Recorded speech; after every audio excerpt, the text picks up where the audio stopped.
Well, howdy folks, I'm Livin Outdoors, and you were just looking at the Paskey shed. That is the current world record single typical 5-point shed antler. It measures 96 5/8 inches. A buddy of mine, Rick Paskey, had picked that up in '08, and boy, that's truly the biggest antler I've ever had in my hands, being a world record. But I thought I'd come out today.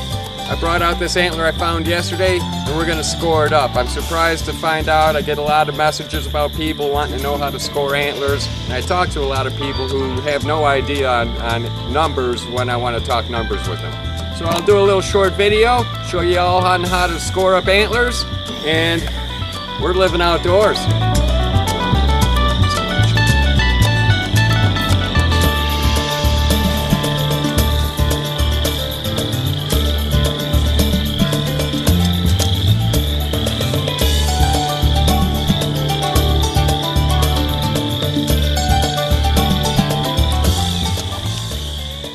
Alright, well, some of the tools you're going to need for measuring, of course, you're going to need your shed.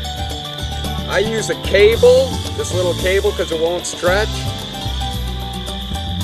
Tape measure, and pen and paper.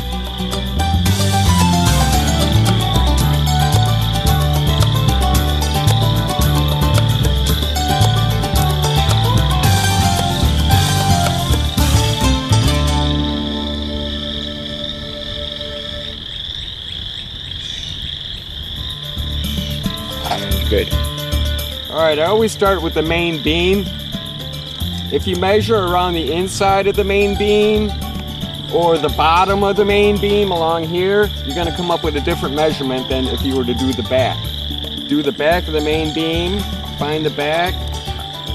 I'll just imagine the very back of this antler and follow that around to where the back of the antler will be right behind his ear. I start there, I hold my cable on there, follow that cable around, let it bend and curve, take it all the way around.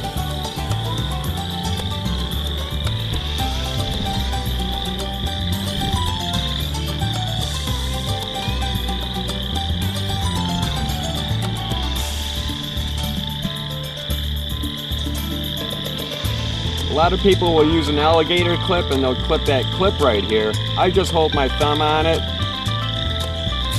get the antler out of the way, and then I measure the wire.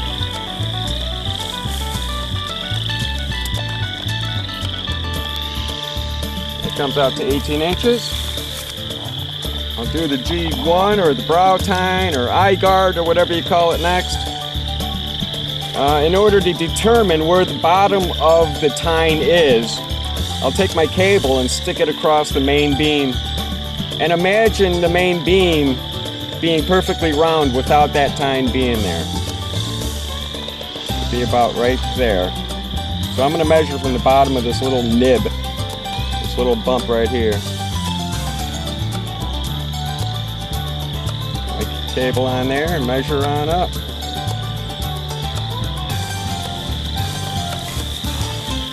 Do the same thing with the G2. Just follow along for all the tines that you got.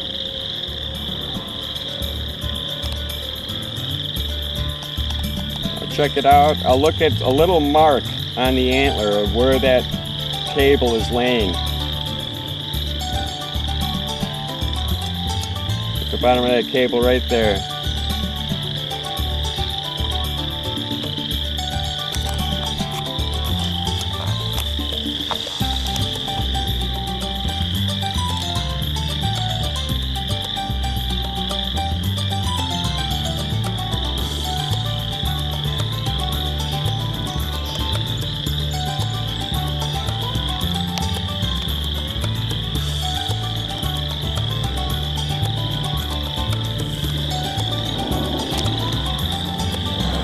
There's 4 mass measurements per antler. It don't matter if you got a 2-point antler or 3, 4, 6, and 8-point antler. It don't matter. You're always going to have 4 circumference measurements.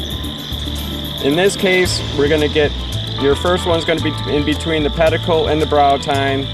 second measurements between the brow and the G2, and so on throughout the tines. In this case, we don't have a G4 here to find where the middle is. On an 8-point antler like this, I'll go halfway between the end of the main beam and that G3. About right there is where I'm going to measure that circumference.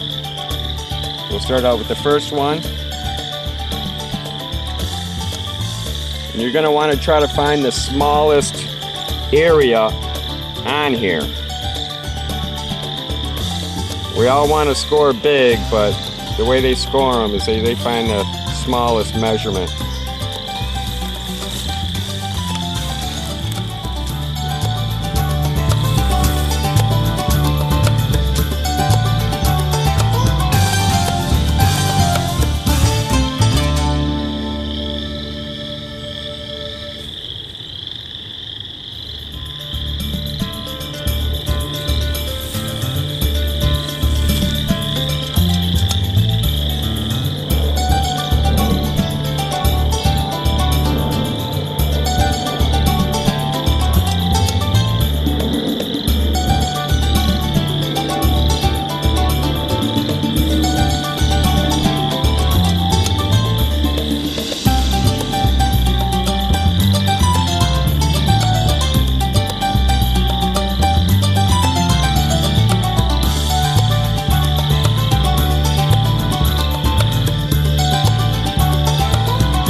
That's all there is to it. Get all your numbers written down, little addition, add up all your numbers, and you'll find out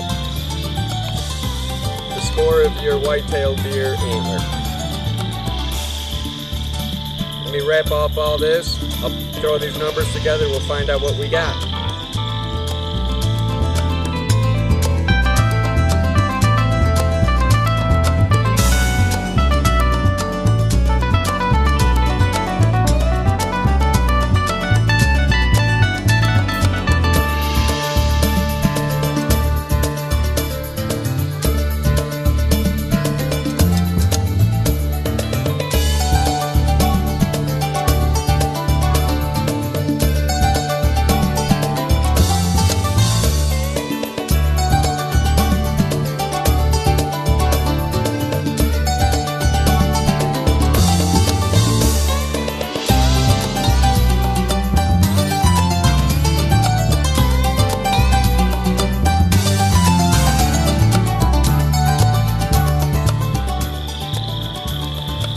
We ended up with 50 6/8 inches, typical 4-point white-tailed deer antler.